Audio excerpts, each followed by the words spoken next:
कोणते पक्षाचे असतील, कोणते कुणाचे कार्यकर्ते असतील, मला अजिबात त्यांच्याशी देणं घेणं नाही.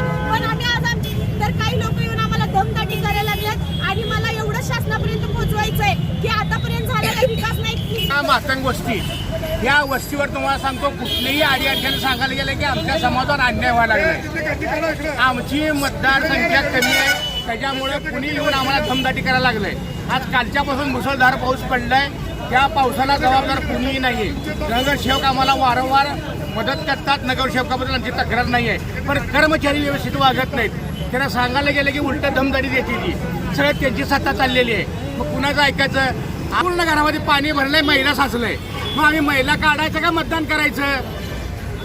मग हे प्रत्येक उमेदवाराने आम्हाला सांगावं, मग महिला काढा किंवा मतदानला या. मग आम्ही महिला काढतो, मतदानला येत नाही. आता तुम्ही येऊन गाड्या पाठवतो, महिला काढा, आम्ही मतदान करायला येतो.